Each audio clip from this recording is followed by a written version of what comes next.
Hello and welcome back to the workshop and to the great guitar build-off scrap guitar build. This is the point where I start getting really excited. We're going to fret it, we're going to put it together, and we're going to make it playable. If you're as excited as I am, go ahead and smash that like, and we're going to get right into the fretwork. Let's jump right onto it. Now obviously I want to make sure that this is dead flat before I start doing anything to the frets. That way we get a nice flat surface all the way across where the strings are going on. Now, doing a fan fret poses one issue, if you haven't picked up on it yet, is that a standard notch straight edge doesn't fit quite well on this. So this one here I've got is a 25.4 and a 24.9, which, as we know, I've got a 25.5 and a 24 3/4 scale. So this just barely fits on one segment of my fretboard. Now looking down here, I am already pretty dead flat. I could pull the neck back just a touch. I'm going to flip it and try this side of the fretboard. And yeah, getting about the same result here. So I'm going to go ahead and adjust this to pull the neck back just a little bit before I start filing down the frets.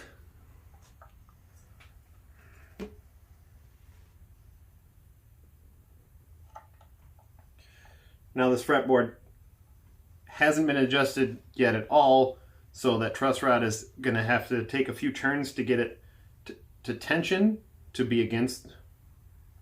But thankfully this pocket was nice and tight, so it shouldn't take more than a couple turns.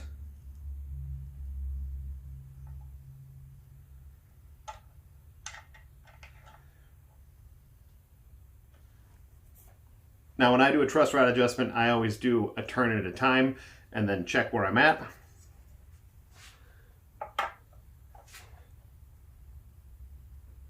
And you don't want to go too far in succession with each other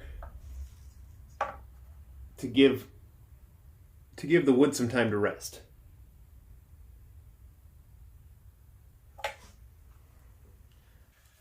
Now to do the fret job, we're going to use a few different tools. I'm going to use those fret guards, some low-tack tape. We're going to need a straight sanding block,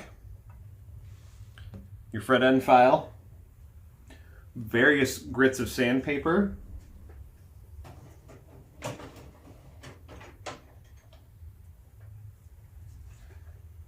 and I also like to use a corner file to re-crown the frets after you've straightened them out. And then of course a black marker to mark the frets so that you know you've gone as far as you can. Now there are a lot of really good tutorials on doing this, so I'm not going to go in depth on how I do it. If you want to know about knocking off the sharp ends of the frets, I do have another video on that. I'll put a link down below so you can go to that one if you'd like. But very basically I'm just going to mark the frets with the black marker, and I'm going to go ahead and flatten them all. Once I know that they're all flat, which is what the marker is for, once that's disappeared, then I'm going to go through and mark them again and re-crown them to a simple point. So when you file them, you'll be looking for a thin black line on each fret. Once I've done that, I like to go and round off the edges. And I like to do that afterwards so that I can get them nice and clean. And I know that I'm not going to re-square them off when I'm flattening. And then from there, it's just going through the various grits and repolishing them up. Realized I forgot to mention the fret rocker. This is just a straight edge that has multiple flat ends on it that helps to see if you've got any high frets or low frets. And very basically, you just run it across the frets, see if there's any rocking. You want to make sure to do this in all the way across the board. That way you can tell if you've got any high frets. So far, so good. I just go ahead, mark it again.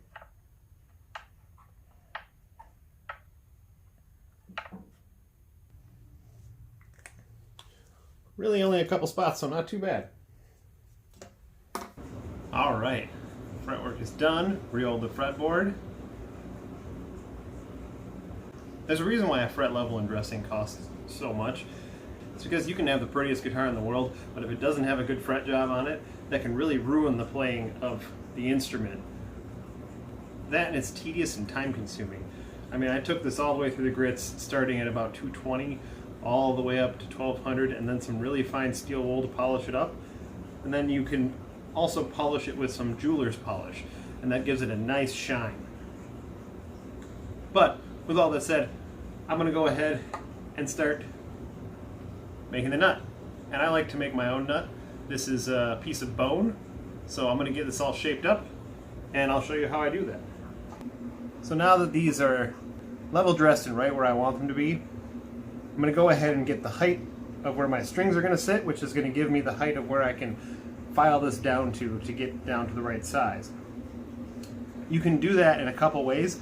One, you can get a pencil and flatten one side of it, and that'll give you something nice to write over those frets. I actually like to use my little ruler here, and I tape a nice piece of fine mechanical pencil lead to it. That gets me flat up against the fretboard, and because this is paper thin, it gives me the very bottom height that my strings can go to. So when doing so, you want to lay it across the frets, and then I do one side up into about halfway,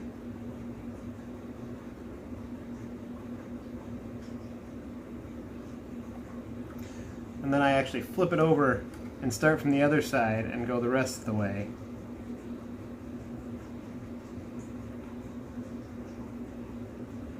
So now you can see I've got a nice defined line. That's about where my string height is going to go. So I'm going to go ahead and trace that line just slightly above it. And that'll give me the height of where I want to end this nut. Now you can do this a lot of different ways. You could take a Dremel to it and make that radius. That tends to kick up a lot of dust, and you want to make sure that you wear a mask when you do that, because the bone dust, it's not really great to breathe in. I like to do it with a file, because then I have more control over it.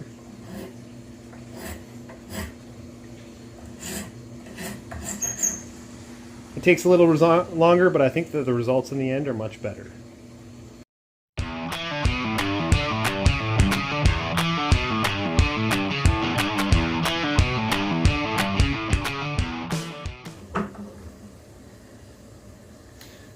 And there you can see I got a nice little slant there, and I'm right up on that line. That's just a matter of cutting the fret slots. I like to start off with a fine saw, and then I moved up to my nut slotting files.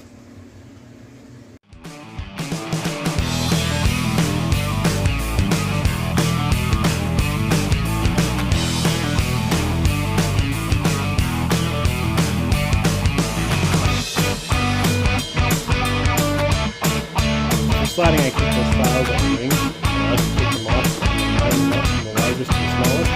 So I'm going to go ahead and file these, and then I'm actually going to go slice back so it's break on the string.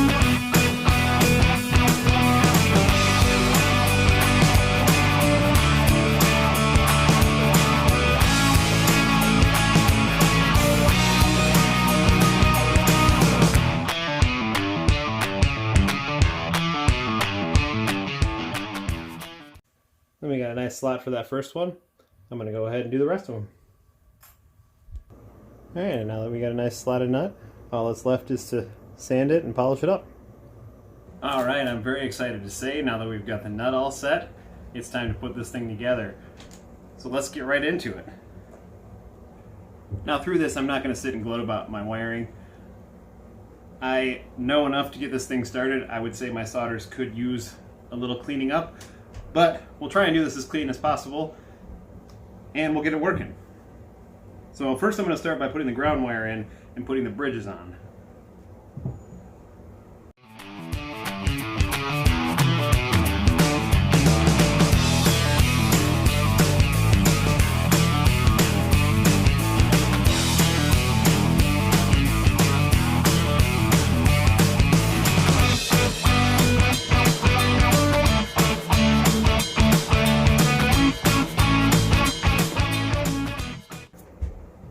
As I said before, I'm utilizing these bridges as fine tuners.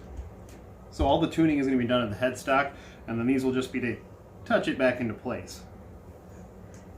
I've got this rotated around so that I can access this panel closer to me. When I do any kind of wiring, I like to start with just one pickup, and then I work my way down or up depending on which one you start with.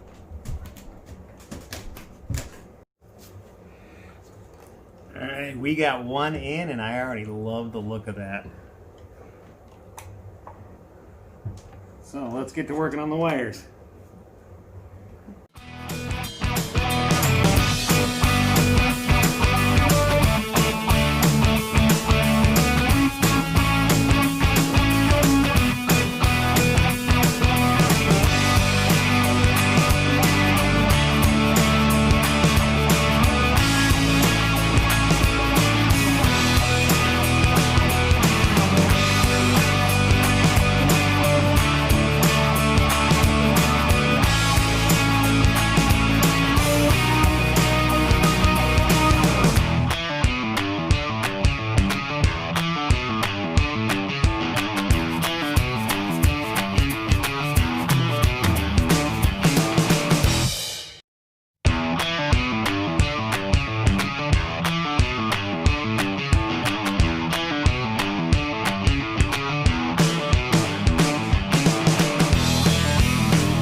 Alright, we got this all wired up and ready to go. Now it's time to cap everything off.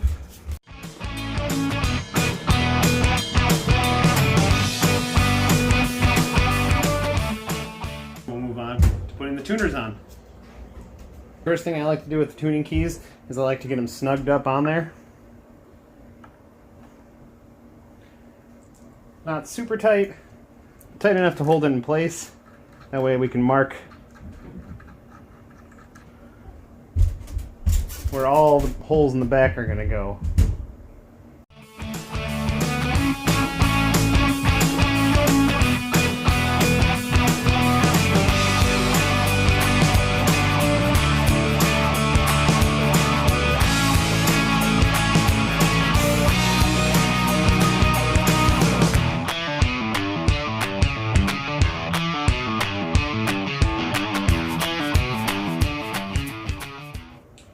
We're going to pop them back off and drill the holes.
Now you notice I was checking the washers. Good rule of thumb is just to snug it down until those washers don't move anymore, because what's really going to cause you the noise is the rattling of those washers. So once you get it to where those will stop moving, then I wouldn't try and push it too far. Now all that's really left is to get some strings on and start fine-tuning it. Now that I got this far, I'm going to string it up with some of my favorite Buildoff NYXLs. These are 10 to 46.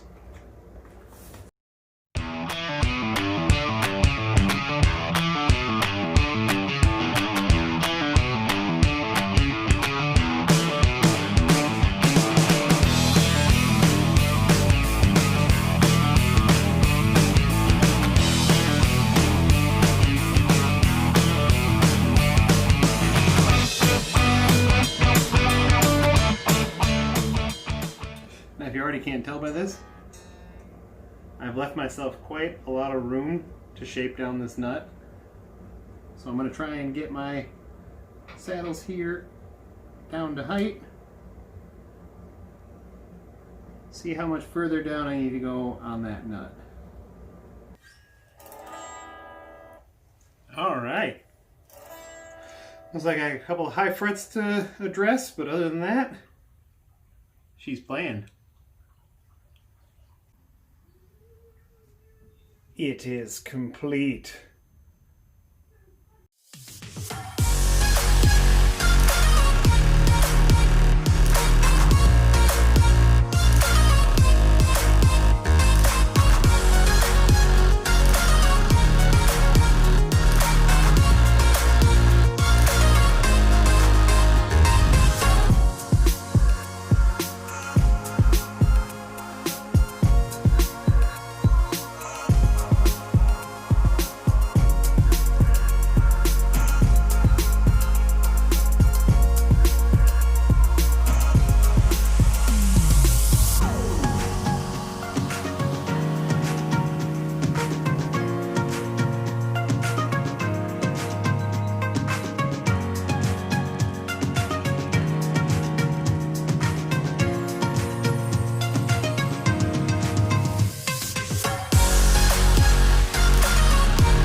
Now I couldn't be happier. This thing was a wild ride, but here she is. She's playable. So I'm going to end this video right here. We'll do a playthrough next week for this, after I fine-tune these small parts into it. But I could not be happier. This was a wild ride. It was so exciting. I have learned a lot along the way, and I've gained a lot along the way, even without the competition. So if you like what you see, be sure to stick around next week. Don't forget to like, comment, and subscribe. And we'll see you next time. Bye.